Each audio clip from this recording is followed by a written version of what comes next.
E no Formiga na Tela de hoje, um dos melhores filmes de ação dos anos 90. Fervura máxima!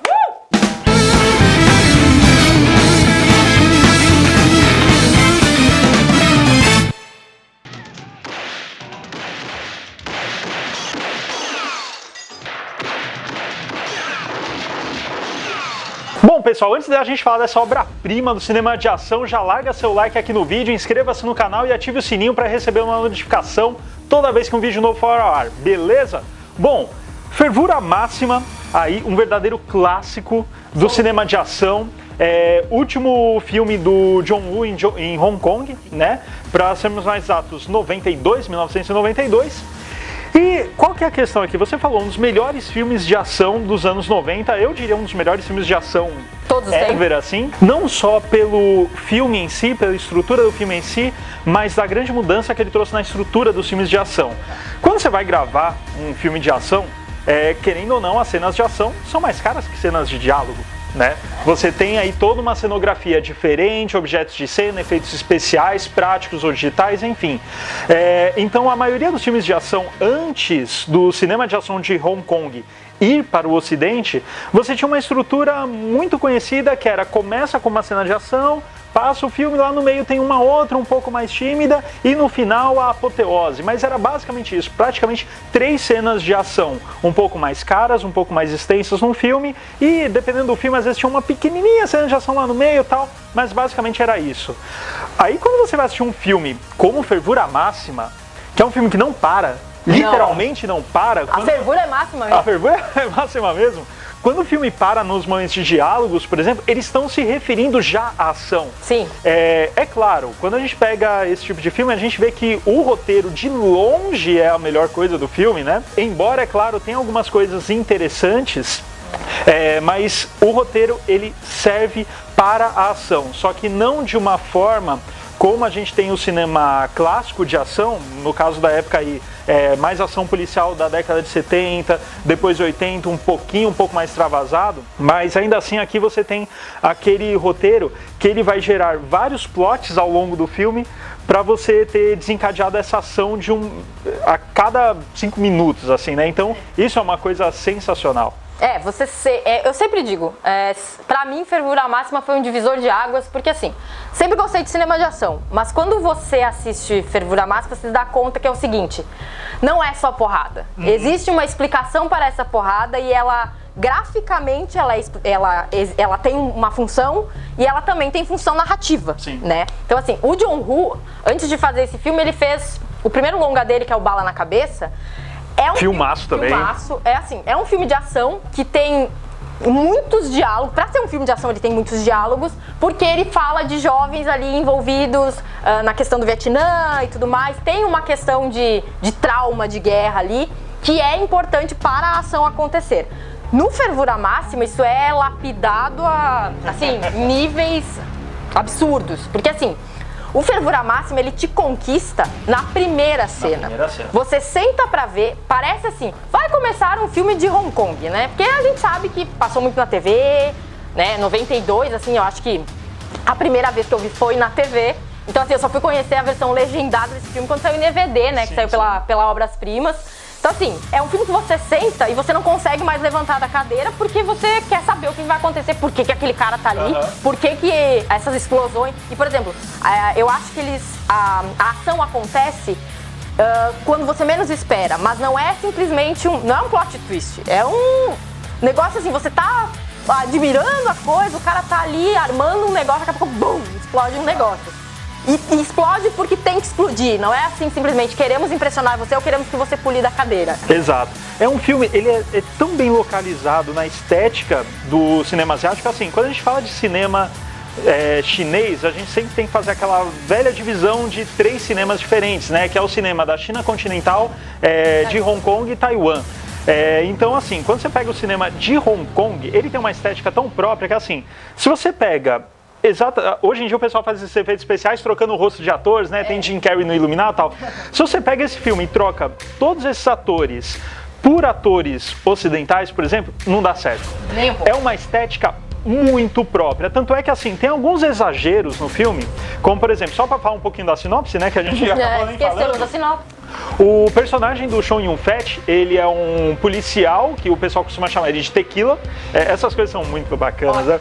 E ele, em uma missão, ele acaba perdendo o amigo. E nisso ele fica com aquela sede de vingança por essa gangue. Aí ele se une a um assassino profissional, que ele é dualista, né? Porque uma hora ele tá ajudando a polícia, outra hora ele tá trabalhando por questões próprias, enfim. E você tem esses dois caras aí, na fervura máxima deles, querendo impedir que essa gangue mate outras pessoas, enfim. Basicamente, a sinopse é uma sinopse até que bem simples, só que a condição do filme não é. E onde entra a questão do exagero, aí que seria um exagero se fosse no cinema ocidental, mas como toda a estética faz parte, você não sente exagerado. Por exemplo, tem uma hora que o personagem do Chow Yun-fat, ele tá lá num bar, aí ele fica olhando uma cadeira, aí aparece um efeito especial do amigo dele tocando, ele olha... E tinha uma coisa bem novela mexicana, que se fosse contextualizado em outro cenário, enfim, em outro país, tudo mais, aí seria algo muito brega, né?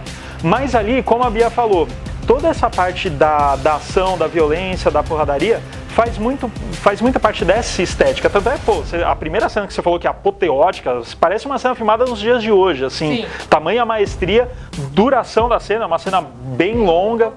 É uma cena de abertura que quando você vê, você tá quase na metade do filme, né? Exato. E daí você olha e você fala, não vai ter outra cena de ação nesse filme porque acabou o dinheiro. E não, tem muito mais cenas de ação. Então você tem toda essa parte da estética. E o John Woo, ele faz essa questão da estética não só na direção de arte, porque ele faz um contraste de luz dura e luz mole, né? Então, nas cenas de ação, ele deixa tudo claro, pra você ver tudo. Aí, quando você vai ter a consequência da ação, que normalmente é quando o personagem analisa o que aconteceu, vai conversar com outro personagem, aí você tem já uma luz dura, de contraste e tudo mais, porque aquilo foi dúbio. O filme inteiro ele é meio dúbio, os próprios personagens, tem uma hora que você acha que o chefe da polícia, ele é corrupto, aí depois você vê, não, o cara ele tava em busca da verdade, de uma forma que assim, a lei não permitia, mas ele vai lá. Então, é um filme que tem esse contraste não só na imagem, como nos personagens. Sem falar das próprias coreografias, que são maravilhosas, né? E aí que entra a estética. Quando você olha, por exemplo, o Missão Impossível 2, também é do John Woo, você vê que não casa. Não. Você vê que não casa. Pra mim é uma memória afetiva, eu até já falei num podcast, mas não casa. Tanto é que os outros Missão Impossível, eles já mudaram muito a estética. Aí quando você pega, por exemplo, também, sei lá, o Alvo, com Van Damme, também do John Woo, você percebe que tem coisas que não casam ali. Mesmo que seja nossas memórias afetivas, né, como eu falei, o Alvo, nossa, é muito memória afetiva, mas você vê que assim, a direção é muito parecida com os filmes dele em Hong Kong. Sim. Em termos de estética, de pose, a questão da câmera lenta quando ele usa, quando ele dá alguns pauses, né, também, em alguns takes ele dá um pause. Aí você fala, caramba, funciona tão bem aqui, né? Por quê? Porque é tudo um contexto. Então, o que o John Woo faz no cinema de Hong Kong é uma coisa que quando ele leva para o cinema ocidental, aí cai um pouco a qualidade. Às vezes chega, não vou falar que beira ao ridículo, não chega a beirar ao ridículo, mas você vê que perde um pouquinho daquele quê de cinema. E por que entra o contexto? Não é só no contexto do cinema de ação de Hong Kong contemporâneo da década de 90, por exemplo, mas pega até coisas originais do Wuxia. Por exemplo, nós chegamos a falar aqui num podcast, acho que artes marciais na cultura pop, né? E depois, quando nós fomos falar do Profissionais do Crime do Johnny To, a gente falou um pouco disso, mas só para retomar. Quando você tem o gênero Wuxia, que é a questão das espadas e tudo mais, durante o regime do Mao Tse Tung na China comunista, ele aboliu esse tipo de cinema. Então Hong Kong e Taiwan acabaram usufruindo disso. Só que com o passar do tempo eles viram que o interesse do público por essa questão da China mitológica acabou ficando de lado. Então entraram as armas, só que aquela estética se manteve. Então aquele negócio das duas armas assim, empunhando a arma um pouco mais... uma coreografia mais estética, né? Não só aquele tiro pelo tiro, mas o corpo do personagem faz um baile com a arma que era o baile das espadas do Wuxia. Então combina muito, muito, muito com essa estética. Né? O John Woo, ele é um maestro de tiros, né? Com porque certeza. assim, você não consegue... porque assim... Eu acho que essa geração que acha o máximo, assim, tiro por tiro, tá óbvio, é bom ver tiro no cinema. Mas, assim, quando você assiste o John Woo, você percebe, assim, aquele tiro tem uma função narrativa. Isso. E tem uma função estética muito mais do que você fazer barulho. É um negócio assim, é quase guiar a coreografia mesmo. Assim, pra mim a cena na casa de chá, assim, sabe aquelas cenas que você diz, meu Deus, eu preciso pausar isso e ver de novo, porque é uma aula de como coreografar um tiroteio, primeiro sem precisar ficar picotado, né, que a gente sabe, né, aquela velha estratégia, né, vamos picotar bastante, que aí parece que a coisa tá movimentada, barulhenta. Não. E assim, o John Woo tem um dos últimos filmes dele, aí que ele, digamos, voltou às origens, né, que é o Manhunt, que tem seus efeitos e tal. Ele consegue fazer isso, ele volta um pouco nessa orquestra de tiros, sabe? Só que em apenas uma cena. Então você fica dependente daquela cena pra se divertir no filme. Então assim, aqui não, aqui é o que você disse. Existe um momento, assim, a cena da casa de chá, ela funciona inclusive isolada. Com certeza, é um curta ótimo. É um curta, então assim, na verdade eu acho que quando você quer falar de cinema de ação, você pode mostrar essa cena e mentir que é um curta, que as pessoas vão acreditar. Tem começo, meio e fim. Então assim, e mesmo as cenas no hospital também, então assim, os cenários que o John Woo usa são insólitos, né? Então assim, Sim. ele faz tiroteio em casa de chá, em hospital com criança, inclusive. Ele faz uma perversão total. Então assim, você nunca vai imaginar que um hospital vai ser alvo do que é alvo no Fervura Máxima. E isso é construído, e fica tão orgânico que assim, a gente só vai pensar nisso quando o filme acaba. Pensa assim, poxa, uma cena no hospital, na hora assim, nossa, eles vão pro hospital, vai ser muito legal, mas você só pra pensar nisso depois. Isso é a prova de que o roteiro foi bem escrito, porque ele te conquista. Com certeza. Então, assim, e o personagem do Chow Yun-fat é, assim, você garra amor por ele na primeira cena, você quer acompanhar aquele cara. Eu brinco assim, essa interpretação dele, não que ele seja um grande ator, né, gente? Sim. Mas ele funciona pra isso. Então, assim, eu acho que as grandes duas interpretações dele são personagens muito semelhantes, no Fervura Máxima e no City on Fire do Ringo Lam. Então, assim, são personagens muito parecidos. Aqui, talvez no do Ringo Lam ele seja um pouco mais soturno, assim, mais fechadão, um cara que fica remoendo a sua condição de policial. Aqui não tanto, mas assim, a própria cena com o bebê, que é pra ser engraçada, funciona de uma forma terna também, sabe? Funciona. Tem uma questão você não vai imaginar um cara como Chow Yun-fat carregando um bebê no meio de um tiroteio num hospital, mas aqui funciona e a gente quer ver de novo. Exato. O que você falou da primeira cena, realmente, ela funciona tão bem isoladamente, não só pela coreografia ser ótima, mas ela tem um roteiro muito bem definido, ela apresenta os personagens de uma maneira incrível e apresenta as pessoas de uma maneira simbólica muito forte. Por quê? Porque, primeiro, a câmera foca muito nos personagens nas gaiolas, nos pássaros nas gaiolas, que nada mais são do que os próprios personagens, porque quando acontece o tiroteio, não é aquele velho tiroteio entre os policiais e os bandidos, porque as pessoas estão ali, e você sente aquele perigo, ou seja, todos estão nas gaiolas. Então, essa primeira cena é toda muito bem construída.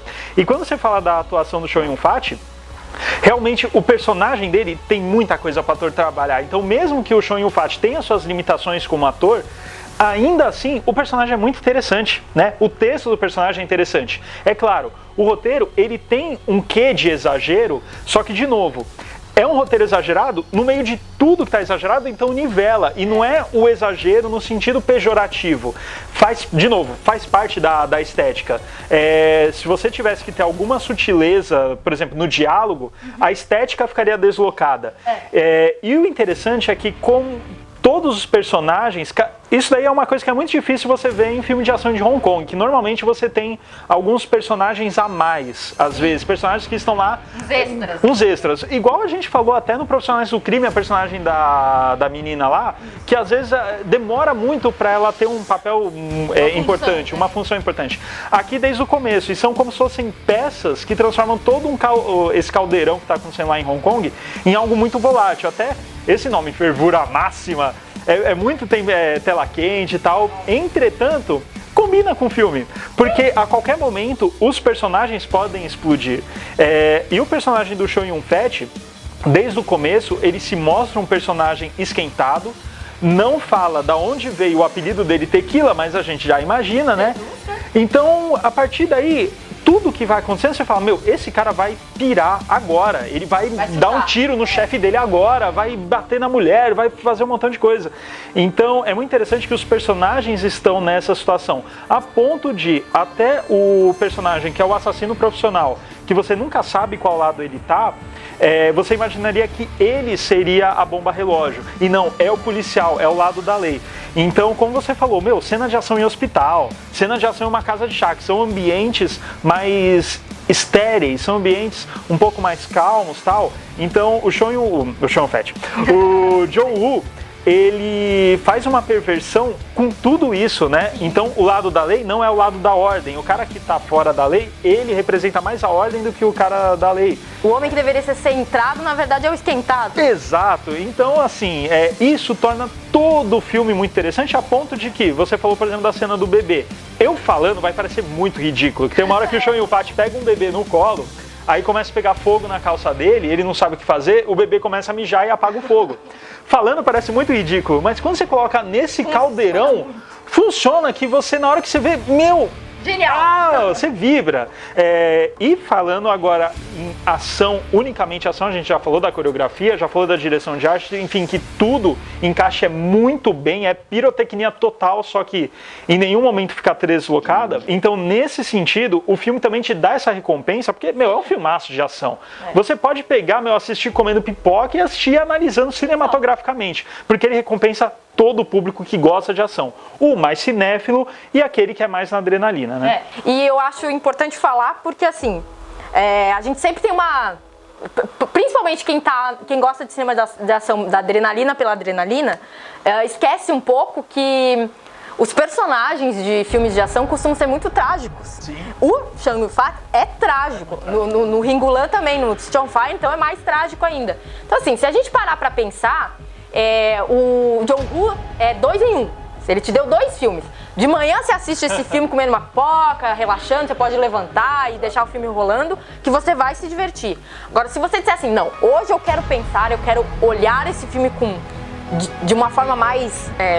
pensando sobre o que cada coisa surge na tela, você para e você diz assim, nossa, esse cara aí é um puta personagem. Nossa, total. Sabe? Então, assim, se o filme fosse centrado só na crise dele, seria outro filme também, seria um ótimo filme. E você pode até pensar nesse sentido, porque ele é um personagem que ele perdeu tudo e mesmo assim ele consegue ter uma redenção interna no final. Sim. Em que sentido? É claro que, enfim, agora vai entrar spoilers. É claro que assim, o que a gente já soltou alguns spoilers aqui, o que eu vou falar agora é um total spoiler, porque é o final, mas mesmo que você ainda não tenha assistido Fervura Máxima, não se preocupe, porque por mais que o final seja muito bom, ainda assim não é uma grande surpresa, mas como desenvolvimento de personagem é incrível.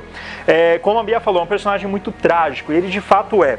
No começo, a primeira cena, a grande cena de ação tal, ele já perde o parceiro. E você sente que aquele parceiro era muito importante para ele, era além do profissional, ele era um amigo mesmo. Isso fica claro sem ser piegas. Fica claro sem ser piegas. Até uma parte que o Chow Yun-fat, toda vez que ele perde algum companheiro, ele toca o saxofone.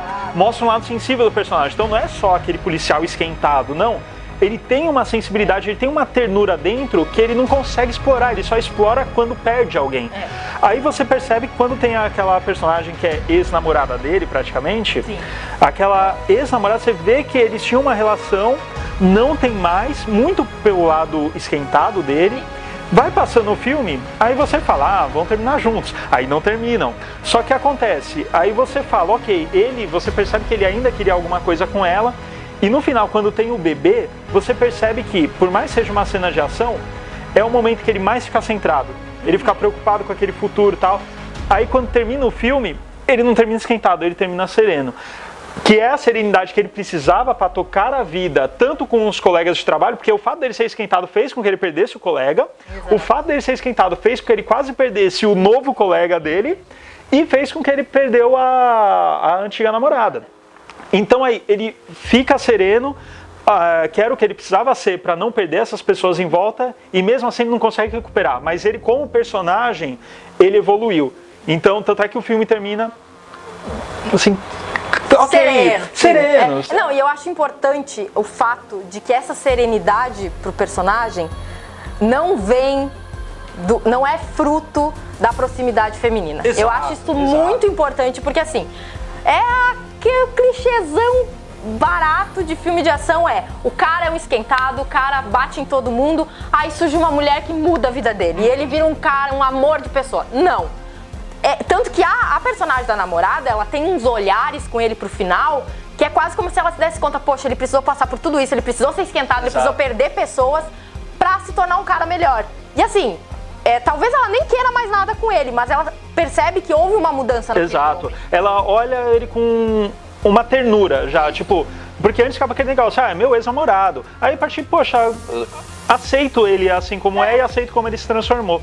Tanto é que uma coisa bem interessante é essa questão que, a partir do momento, como mostra ele muito esquentado durante o filme, uma coisa clara que fez com que ele perdesse as pessoas, ou melhor, uma coisa que deixa claro que ele só consegue atingir um lado mais sensível dele a partir do momento que ele perde.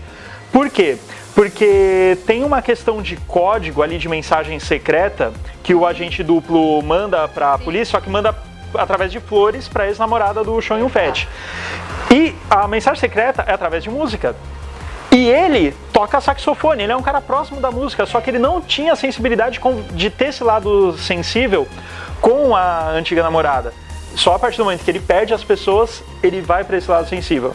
Então é muito legal, porque o final é super melancólico, você pensando dessa forma, né? Terminou feliz no sentido da ação, mas é melancólico. Mesmo que o personagem tenha evoluído, ainda assim se percebe que ele, mesmo ele tendo conseguido alcançar aquilo que ele deveria ter sido desde o começo, ele não tem mais ninguém. E a proposta mesmo de um cara que só consegue ser sensível e demonstrar essa sensibilidade sozinho já é um negócio. O John Woo tá sendo um cara assim, dizendo assim, olha, nós homens, quando temos que ser sensíveis, ficamos sozinhos porque temos certa vergonha disso. Tanto que assim, ele não é sensível com a namorada, mas quando ele toca sax, aliás, assim, ele tem mais amor pelo sax do que por ela. Então é quase como se ele dissesse assim, olha, eu só consigo fazer isso sozinho. Né? E sozinho ele chegou à serenidade, ele não precisou dela, ele não precisou. Exato. Na verdade, todas as circunstâncias levaram. E eu acho isso muito engrandecedor, sabe? Porque essa necessidade de ter que colocar uma função feminina pra trazer sensibilidade a um personagem masculino, de certa forma você tá sendo meio machista, né? Então, assim, na verdade, você colocar um homem que assume sua sensibilidade sem precisar se apaixonar por uma mulher, ou que uma mulher diga pra ele, olha, você pode ser sensível, isso não é problema nenhum. Pô, John Woo, aí que a gente ama pra valer, né? Não é à toa que o John Woo, ele tá no filme. Sim, também, né? Sempre, né? Adora dar as caras. O pior ator de longe, assim, no filme. Não serve pra nada. Você não precisa nem ver a foto do John Woo pra saber quem ele é no filme. Quando você olhar e falar, nossa, esse ator é zoado, é ele. Mas, ainda assim, o personagem dele é interessante porque ele é aquele típico confidente, né? Então, você tem ali o personagem do Tequila lá falando com ele.